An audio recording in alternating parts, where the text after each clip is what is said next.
As the Russia-Ukraine war enters sixth week of invasion, India Today brings you the very latest from ground zero. India Today's Geeta Mohan brings you details of destruction caused massively at residential complexes, schools and hospitals. Even as bombardments continue on day 38 of invasion in the port city of Mariupol. Geeta Mohan tells you how injured civilians are surviving the war fury. Take a look. This is a kindergarten that was destroyed in the shelling, and now it has been converted into a makeshift hospital, a first aid center. You can see the soldiers over here who are injured in the crossfire come over here, and including civilians who come over here to get their first aid. And if there are severe injuries, then they are taken immediately to bigger hospitals into the city. There's still one important part of Mariupol that has not been taken, but civilians are being hurt. Here is a Russian officer who's handling and manning the hospital, the makeshift hospital in one of the buildings in the area. Undisclosed, we'll not tell you exactly where, but this is where civilians who are hurt are being brought in. Officer Lekar handles the entire hospital over here, the makeshift hospital that is in place. Alex will again translate for him. Sir, thank you for speaking with India Today. What's the situation on the ground in terms of civilians coming, and how do you treat them over here if they come with severe injuries? Да, какая ситуация с ранениями мирных и как вы поступаете, если это происходит? Мирные граждане поступают в наш военный госпиталь. На данный момент поступление раненых не очень много их бывает на данный момент. Если гражданские поступают, в основном они поступают со осколочными ранениями и с пулевыми. Okay, so some civilian people getting to this hospital, usually they're injured by shrapnel or by bullets. Are injured soldiers also brought over here? Солдаты сюда тоже доставляются, если они ранены. Здесь как бы военный госпиталь, но в помощи мирным жителям мы не отказываемся. So this is a military hospital, but they never say no to injured people which are local. Okay, so primarily soldiers who are injured are brought here, but civilians also, because of the situation that we are facing over here, are brought here. How long ago was this established, this hospital of the Russian military? Как давно здесь организовали госпиталь? Неделю назад. 1 week ago. 1 week ago, and they intend to stay here, or do they keep shifting for security reasons? Вы планируете оставаться здесь или вы будете перемещаться с целью безопасности? По мере продвижения войск наш госпиталь будет передвижаться ближе к передовой. So this is the frontline hospital. So when the frontline will move, they'll also be moved. Very interesting. Just behind me is another building, beyond which are the Ukrainian forces. So there's an ongoing tactical battle that is underway. You can hear not just shelling, but gunfight. You can hear guns blaring as well, which means that there is a fierce fight that is underway. And Officer Lekar over here telling us that every time the front line moves and they push the Ukrainian forces back, this army military hospital also pushes back to help and be of assistance to the soldiers who get injured at the front line, as also civilians who suffer shrapnel and other injuries. Mass graves. Because of winters, the land was absolutely frozen, so people who were killed, their loved ones could not bury them. But this is the crater caused because of an air bombing, and there are, again, viewers' discretion advised over here.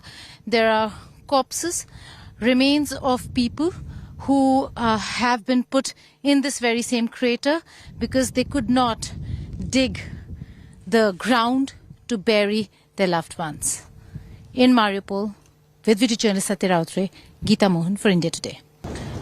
According to the forces over here, this building and this basement over here was the base of the Azov battalion, known as neo-Nazis, fascists. The battalion, once called a terrorist group, joined the National Guard of the Ukrainian forces.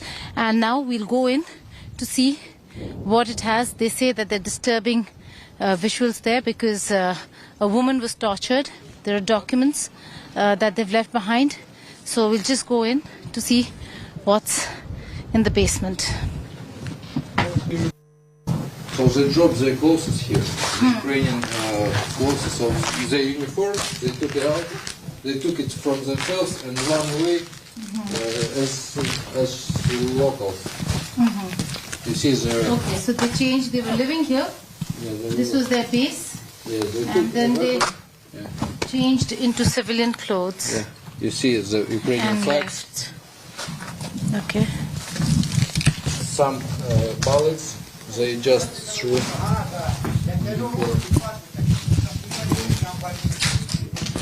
There are also drugs they use. Aye.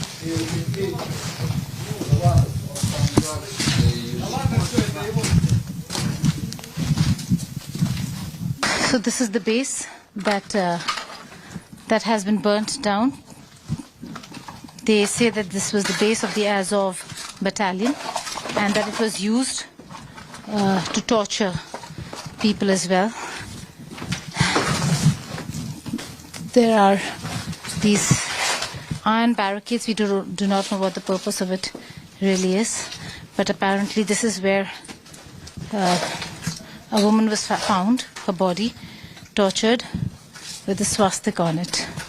They removed the body, but this is the very place that होता है वो यहाँ पे महसूस होगा. Very bad state of affairs over here. Claims of torture. We've seen the body of a woman who was tortured, her hands chopped off, and the Nazi symbol inscribed on her stomach. There is a terrible stench in this room of burnt flesh, of a burnt down house. So the body's not been claimed or cleared yet by the forces. There's an ongoing battle.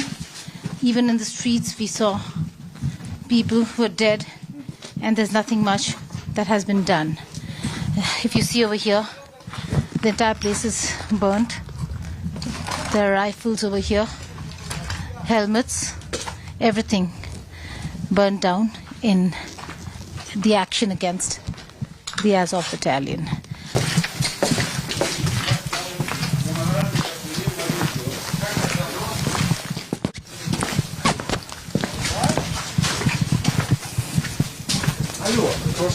So lady is going to show us how they're living when their building is absolutely demolished. They have nowhere else to go but to the basement. Come here. This is a place where are living small babies with moms. You can. This is where women with babies are living. Yes, with babies. Hello. Hi. Hello. Hello. Hello. Oh my God. Yes. So when the war started, everybody came down Yes. to the basement. 1 month we are living here. Can we talk to how difficult is it to have a baby? Yes, you can talk. I can translate. Yeah. You can Ask her how difficult is it to have a baby here in this. Насколько сложно жить в таких условиях? Очень сложно. Особенно с маленьким ребенком, да и вообще. Очень много пожилых людей, все болеют. No food. С насморком, с кашлем. Очень сложно. A lot of catches, every cold, everybody ill. It's very difficult with small baby to prepare food, something to do. Where are they getting food and all from? Where are you getting food? We are getting food on metro. Shopping center. Shopping Now, or Trade center. yes, Humanitarian. humanitarian center. Okay. Does she have any message for the governments, for leaders, for No, peace? no messages because we have no telephones. No, I'm saying, what does she have to say to the leaders of the world? Her child is suffering over here. Что There's a ты war хочешь on. сказать мировому правительству? Дайте денег. Дайте денег. She wants to talk that very difficult to live. We want to live our lives. We want to live In peace. in peace in our houses. We have all houses, work. Now we don't have anything. Why are you all still here? Why haven't you left? Because we don't have where to go, place to go. We don't have any people who can. Why, you don't have family outside of Mariupol? No, we don't have. Nobody over here, she does not have family outside Mariupol? Есть у тебя родственники в Мариуполе, помимо? Да, да, есть в Америке. She В Америке, have в Харькове. in USA. Oh, not here, not Not on either here. side, not No. in Donetsk or No, in no, Ukraine. no, near in Kharkov, Kharkov is but also affected. also Yeah, okay. So a lot of people over here can't leave because they have nowhere to go. They don't have family members in places which are not conflict-ridden around Mariupol, and that's why they're staying over here. Yeah. Most of them have families living abroad, like quite far away from Ukraine and Russia. So that's why they're not leaving. yes. Right, thanks. What's your name? Dima. Dima. Are you afraid of sounds, explosions, or not? Боишься звуков, взрывов? Ну, я уже что-то привык. He got okay with it now because it was for too long. He's gotten used to it. What does he think is happening? Can you ask him what is happening? What is his understanding? Как ты думаешь, что сейчас происходит? Как ты понимаешь? Война. Война происходит между Россией и Украиной. Вот так. So the war is going on between Ukraine and Russia. That's what he's saying. What does he want? What does he want to be when he grows up? Когда ты вырастешь, чем ты хочешь заниматься? Либо петь песни, либо стать актером. To be an actor or to sing a songs, to be a singer. Can he sing for us? Что? Не, я еще не придумал. Я просто думаю еще, кем стать. Now he think who will he be when he grow up. He don't want to sing for us now. Стану кем-то еще другим. Maybe he'll be someone else. He don't decide now. Okay. All right. But best of luck. Stay safe. India today is the last team standing in war zone Ukraine. Gaurav Sawant spoke exclusively to snipers of the Ukrainian army on day 38 of the conflict. They say Russians have retreated from all around Kiev. On the 37th day of the Russia-Ukraine war in the heart of Kiev, snipers, a team of snipers and soldiers enjoying, relaxing, having a cup of coffee, and this gives you an indication of the situation on ground. With us are some soldiers of the Ukraine army enjoying this cup of coffee. You're a sniper, but is there no tension right now in Kiev of a Russian attack? Так, мы гоним их отовсюду с Украины и вытесним из Крыма. Мы заберем все свои территории, потому что война у нас идет с ними 8 лет. 8. बोले 8 साल से हमारी लड़ाई चल रही है, हर जगह से हम उनको भगा रहे हैं. बोला ऐसा भी वक्त आएगा कि क्रीमिया को भी हम लेंगे, वहां से भी इनको भगाएंगे, हर जगह. लेकिन अभी यहाँ कीव में टेंशन नहीं है. Киев русским никогда не взять. Никогда. रशियन लोग कीव को कभी भी नहीं ले पाएंगे, कभी भी नहीं.